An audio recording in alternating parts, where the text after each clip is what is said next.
Eziz mana shunday holatda bo'ladi kirganimizda. Birinchi bu joydan biz tanlashimiz kerak. O'zbekistonni mana shu qidirib ko'tarib topasiz. O'zbekistonni tanlaysiz. Tepaga ko'tarasiz. Mana oxirroqda bo'ladi o'zi. U da turgan bo'ladi O'zbekiston. O'zbekiston tanlab pastda saqlanit. Kimdadir o'zbekcha chiqar, saqlash bosiladi. Saqlanitni bosamiz. Bosganimizdan keyin bizda mana shu holat ko'rinadi. Tayyor o'zida bor bo'lsa, elektron pochtangizni parolingizni kiriting deyapti.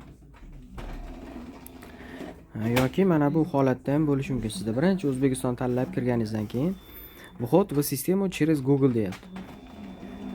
Mana shu orqali ham kirsangiz bo'laveradi. Google'da tanlab turib, tanlaganingizdan keyin qaysi akkauntdan kirasiz deyapti. Telefoningizda qaysi biri eng ko'p ishlatadiganingiz bo'lsa, o'sha bilan kiring. Misol uchun, o'rtadasini OK deb bosamiz. OK deb bosganimizdan keyin bizdan so'rayapti. Mana eng pastda продолжить deb bosamiz. Продолжить deb bosganingizdan keyin yana xuddi shu joyga qaytib oladi. Yana O'zbekiston tanlaysizda, keyin mana yerda saqlanit degan tugmasi bor. Yoki saqlash bo'ldi. Endi продолжить deb bosamiz mana. Продолжить deb bosganimizdan keyin xuddi shu oyna chiqadi.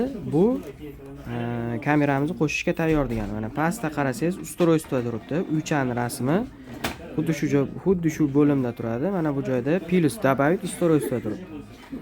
Bitta bosasiz, biz sizga tashab bergan QR kodni galereyangizga saqlab olasiz. Mana kamera degan tanlaymiz. Kamera degan tanlaganimizdan keyin mana bu joyda ko'rib turibsiz, galereyangiz rasmi turibdi. Xuddi shuni tanlaysiz. Sizdan ruxsat so'raydi galereyaga kirishga. Ruxsat berasiz. Mana bu birinchi qatorda chiqib qoladi o'zi. O'sha QR kod. Shuni bitta kiritasiz, bo'ldi, ochiladi.